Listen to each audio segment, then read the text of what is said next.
ছিনতাইকারীদের ছুরিকাঘাতে তার পায়ে রক্তাক্ত জখম হয় এবং তিনি অতিরিক্ত রক্তক্ষরণের কারণে মৃত্যুবরণ করেন।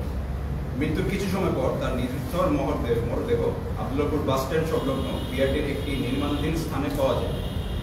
ছুরিকাঘাতে হত্যাকাণ্ড ঘটনার পরে দুর্বৃত্তরা প্রতিহত পলায়ন করে এবং উক্ত ঘটনার অনুসন্ধানে কোনো ক্লু ছাড়াই র্যাবের ছায়া তদন্ত শুরু হয়। ছায়া তদন্তের এক পর্যায়ে ভিকটিমের একটি অ্যান্ড্রয়েড সেট হত্যাকাণ্ডের প্রায় 2 ঘন্টা পর শনাক্ত করা যায়, যেটি আপনারা এখন দেখছেন। এবং বর্ণিত ঘটনার সূত্র ধরে র্যাব 1-এর একটি চৌকস অভিযানিক দল মোবাইল গ্রাহকের কাছে দ্রুত সময়ে যান এবং তাকে নজরবন্দিতে আনেন। মোবাইল গ্রাহকের প্রাথমিক জিজ্ঞাসাবাদ করে জানা যায় যে তিনি একটি চোরাই মোবাইল সিন্ডিকেটের কাছ থেকে 3500 টাকা মূল্যে মোবাইলটি ক্রয় করেন। বর্ণিত ঘটনা অনুসন্ধানে র্যাব 1-এর একটি অভিযানিক দল মোবাইলের গ্রাহককে বিভিন্ন সন্দেহভাজন চোরাই মোবাইল সিন্ডিকেটের ছবি দেখান। গ্রাহক তৎক্ষণাৎ মোবাইল বিক্রেতা রাকিব নামক একজনকে সন্দেহ করেন। পরবর্তীতে র্যাবের একটি অভিযানিক দল তার গোয়েন্দা নজরদারির মাধ্যমে রাকিবকে গ্রেফতার করেন।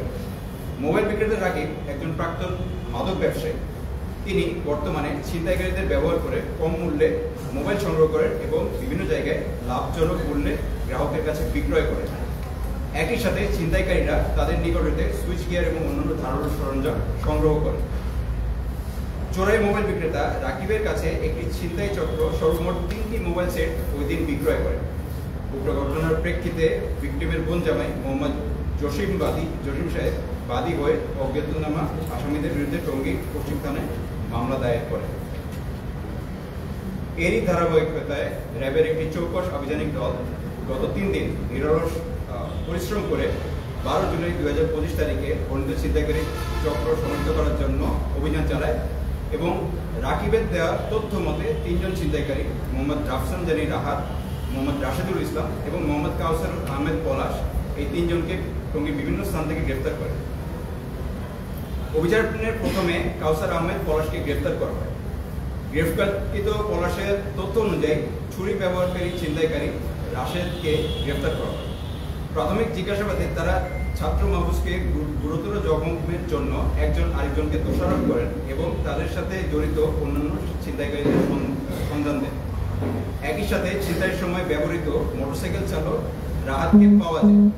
চালক রাহাত একই দিনে গ্রেফতার হয় এবং এর মধ্যে একটি ছিনতাই চক্র আমরা সম্পূর্ণভাবে শনাক্ত করতে পারি। আটককৃত আসামি দ্বয়ের জিজ্ঞাসাবাদে তারা জানান যে তারা পেশাদার ছিনতাইকারী এবং একই দিনে তারা রাজধানীর হাউস বিল্ডিং এবং পূর্বীটোলা এলাকা থেকে আরও 2টি এলাকায় ছিনতাই করে 2টি মোবাইল বিভিন্ন জায়গা থেকে সংগ্রহ করে। ক্লুলেস মার্ডারের ব্যাপারে তারা জানান যে ছিনতাই করার সময় তারা সংঘবদ্ধভাবে কাজ করে। চক্রের একটি অংশ পলাশ, তিনি বিভিন্ন ভিকটিমের কাছ থেকে তাদের সাথে থাকা অর্থ এবং মূল্যবান সম্পদসমূহ জব্দ করেন এবং একই সাথে আমাদের যে রাশেদ মূল হত্যাকারী সে সুইচ গিয়ার দিয়ে ভিকটিমদেরকে ভীত সন্ত্রস্ত করেন এবং তারা নগদ অর্থ এবং মোবাইল এবং মূল্যবান সম্পদ না দিলে তাদেরকে জখম করেন।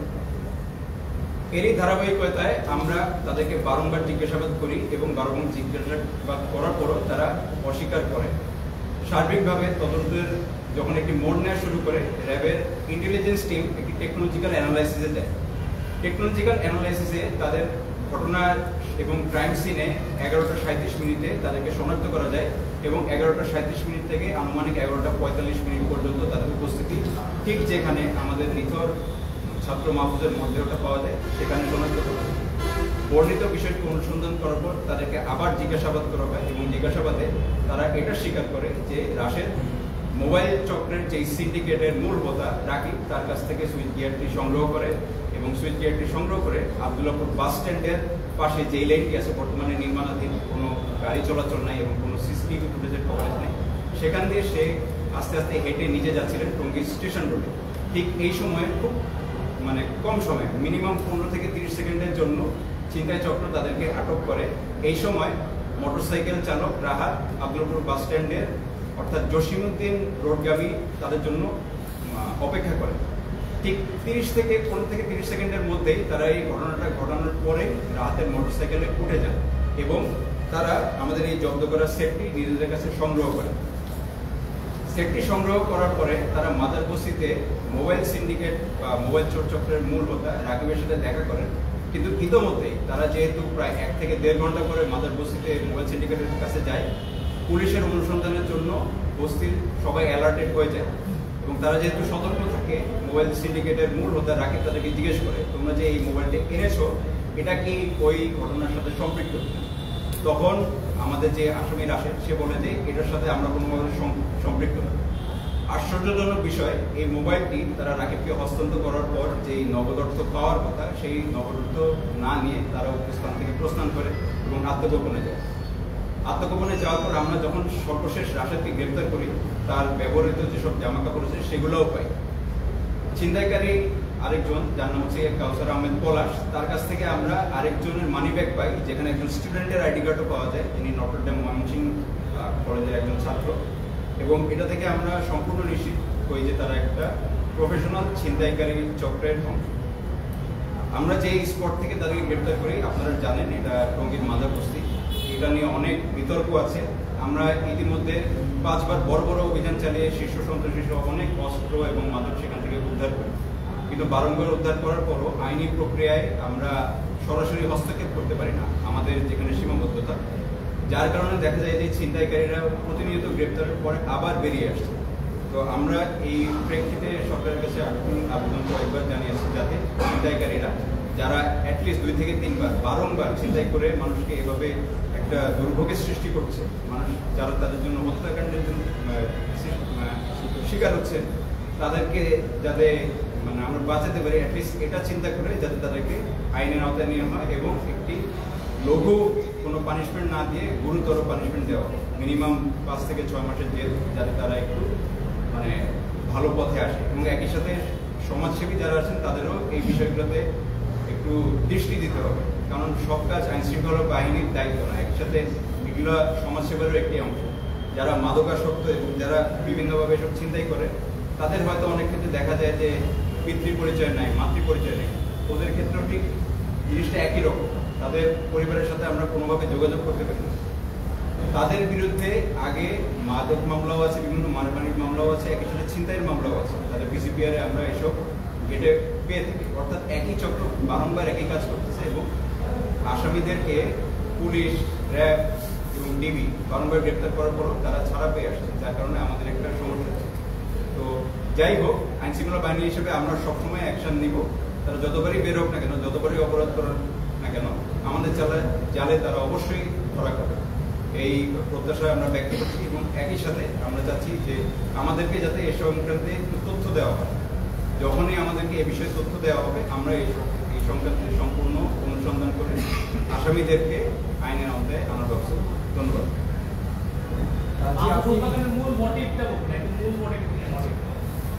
হত্যাকাণ্ডের মূল মোটিভ, প্রথমত এটা কোনো পরিকল্পিত হত্যাকাণ্ড না, এটা আমার সত্যটাই স্বীকার করতে হবে।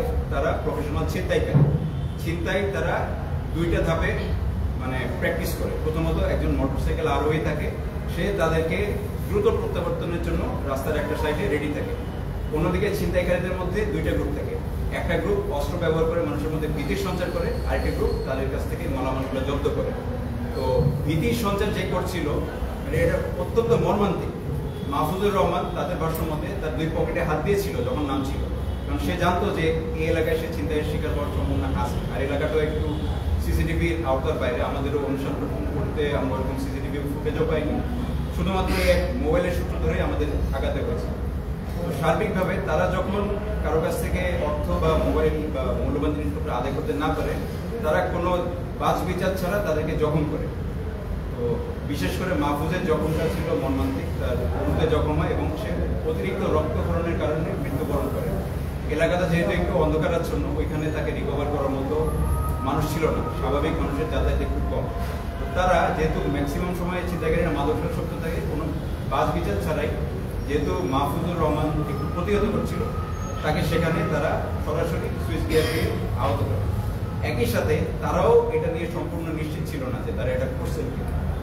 যে মোবাইল চক্রের মূল সিন্ডিকেট রাকিব, উনি এই সত্যতা নিশ্চিত করেন যে মাদার বস্তিতে আসার পরে আমাদের কাউসার আহমেদ পলাশ যিনি আছেন, তার বাম হাতে রক্ত ছিল এবং তারা 1 গ্রাম পানির বালতি তাদের কাছ থেকে চান একটা অজ্ঞাত স্থানে, তারা ওই সময় ফ্রেশ হয়ে নেন। আমাদের যে মূল জখমকারী রাশেদ, রাশেদের যেই জামা কাপড়গুলো যে ব্যবহার করেছিল সেগুলো একটা গোপন স্থানে রেখেছিল, যেগুলো আমরা উদ্ধার করি। শুধু একটা সিটিসিটি ফুটেজ আমরা একমাত্র পাই, যে স্থানে তারা আত্মগোপন করে সেখান থেকে সকালে বের হচ্ছে, এবং বের হওয়ার সময় যে জামা এবং কাপড় তারা ব্যবহার করেছিল সেটা আমরা জব্দ করি। আপনি বলছিলেন টঙ্গীর মাজার বস্তিতে এর আগে অভিযান চালানো হয়েছে এবং আসামিরা বের হয়ে যাচ্ছে, এই কারণটা কি? 5 আগস্টের পর তো আসলে আইন আপনারাও কাজ করছেন, পুলিশও কাজ করছেন, কিন্তু তারপরেও কেন এই ধরনের প্রফেশনাল ছিনতাইকারীরা, যাদের আসলে কোনো রকম পেশা নেই, তারা কেন আপনারা গ্রেফতার করার পরও বের হয়ে যাচ্ছে? এইটাকে আপনাদের কি মনে হয়, কি ব্যবস্থা রয়েছে? প্রথমত সবার জানার জন্য, we are not law makers, আমরা আইন বানাই না, আমরা আইন প্রণয়ন করি, ল এনফোর্সিং এজেন্সি। যারা আইন বানান তাদের আইন মানে দেয়া আইন অনুযায়ী আমাদের অভিযান পরিচালনা করতে হয়। তো বর্ণিত আইনে আমরা কন্টিনিউয়াসলি তাদেরকে গ্রেপ্তার করি, কিন্তু গ্রেপ্তার করার পরে আমি যখন দেখছি একজন 2 থেকে 3 বার একই মানুষ গ্রেপ্তার হচ্ছে, তাদের ব্যাপারে আমরা পত্রালাপ করি বা তাদের ব্যাপারে আমরা ঘটনাগুলো দিয়ে দিই। এরপরের কাজ কিন্তু সম্পূর্ণ মানে তাদের যেসব তদন্তকারী সংস্থা আছে বা আইন প্রণয়নকারী সংস্থা আছে তাদের, এখানে মূলত আমাদের কোনো হাত নেই। আইন প্রণয়নকারী সংস্থাতে আরেকটা সমস্যা যে প্রথাগতভাবে একজনকে আইনের আওতায় আনতে হলে তার বাবার নাম লাগবে, তার মায়ের নাম লাগবে। এসব মানে তথ্য না পাওয়ার কারণে দেখা যায় যে অধিক বিলম্বের কারণে একসময় তারা এই ছিনতাইকারীদের পরিচয় না পাওয়ার কারণে ছেড়ে দেয়। এটা একটা বলা যায় যে মানে সর্ট অফ আমলা জটিলতা। এগুলা যদি আমরা একটু সংস্কারের পথে নিয়ে আসি